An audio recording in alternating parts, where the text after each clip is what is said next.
If you enjoy an action roguelike game that is succinct and to the point, with runs lasting anywhere from 25 to 40 minutes maximum, then Mystic Gate might be a game for you. It is an action roguelike, but it also felt quite twin-stick shootery to me, because A, you're moving with the left analog stick but rotating your aim with the right, and you're constantly flipping between two action guns, or types of guns, or shotguns, or crossbows, or that kind of stuff on the fly. But also all of the enemies have attack patterns that just feel like they've been ripped out of a shoot 'em up from a bullet hell game.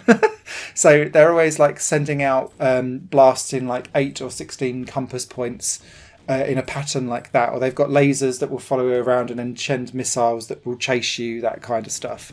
So it does feel very twin sticky, and I personally very much enjoy that.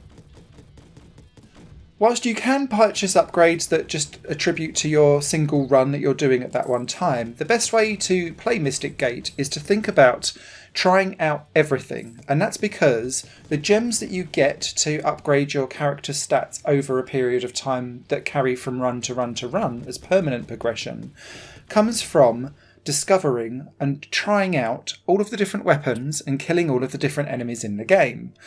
So it rewards trying out new things and flipping around and buying different things from shops or discovering different things from chests and then equipping them and killing things with them. So that you don't get stuck into the same, I've got like a missile launcher and an electric gun, or I really like laying down mines everywhere and then I've got like a crossbow. You have to keep changing up the weapons that you get so that you can then get these gems which permanently upgrade your stats. Those stats are attributed to different like knowledge seeds in a way. So you can upgrade your max HP occasionally, but it's more about like reducing the reload time for each shot wave of ammo that you have. Or it could be that your dash then becomes a dash that does damage.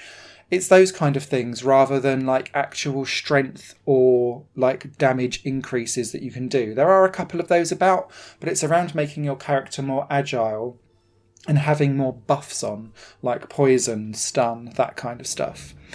And what that means is that fundamentally you can't spam your way through upgrades.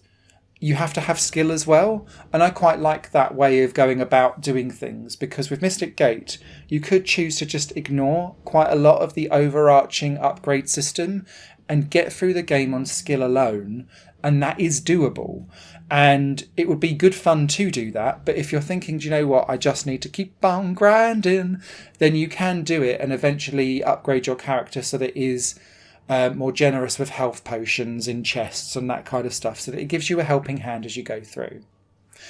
The dungeons themselves are procedurally generated into individual rooms. What I really like about a quality of life feature for this is that as the rooms and dungeons get bigger as you go through the 4 different dungeons that you have to complete per run, you can fast travel from any room that you've killed all the enemies out of. Because when you get into an individual room, it locks the doors until you kill everything.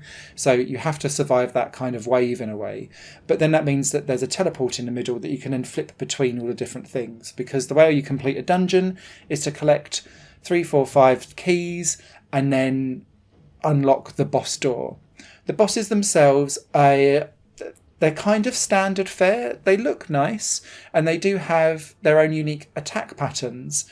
But once you understand their attack patterns and the thing that I kept forgetting was that you're invincible when you dash, which is very handy for some of the laser attacks that sweep across a room. I was like, stupid me, should have dashed. Then they become relatively simple to overcome. And so the bosses are interesting and they do twist things up for a couple of minutes, but that's all that they are. They're not going to provide like a massive barrier and a wall to progression to the next dungeon. This is a game that rewards tactical attack and tactical defense and using the pillars in the room to kind of hide behind things. The only downsides to that are that sometimes the amount of furniture in a room with pillars and like drops and all of that kind of stuff get in the way, and sometimes you can't see an enemy hiding behind a pillar nor their attacks as well, and I got damaged quite a few times by things I just didn't know existed. I have one criticism of this game currently at the moment, and it's to do with the controls, and it's that they're too sensitive and binary on the analog sticks. You know when you press and move around an analog stick and then you let go, and sometimes it doesn't perfectly return to centre and there's like a tiny bit of drift? All worn like controllers will feel like this.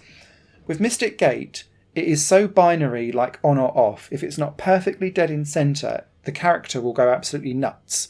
And I found the vast majority of my playtime on this game, I was having to wrestle my character and make sure it was constantly in movement, because otherwise it would just run off at a tangent. And that was a real pain in the bum, because quite often with particularly late game where you've got lots of characters in a room and enemies trying to like fire things at you with different patterns, you have to stand still sometimes to dodge what's going on around you. And yes, you could dash around, but quite often that means that you're dashing into a wall or into another bullet.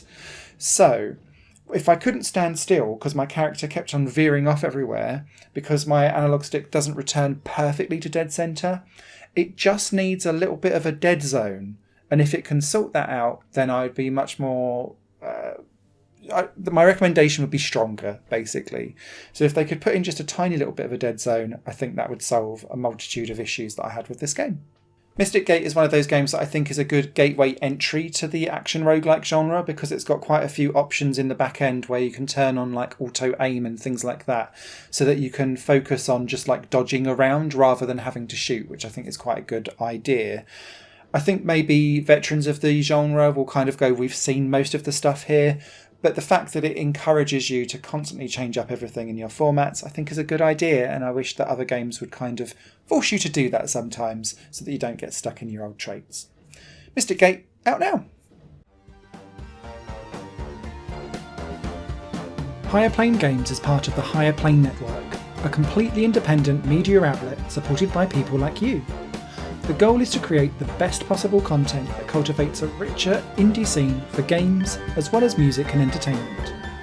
To find out more and to get involved, visit patreon.com/higherplane-network. Your support makes all the difference, and in return you'll gain access to bonus content and downloads. Thank you for watching.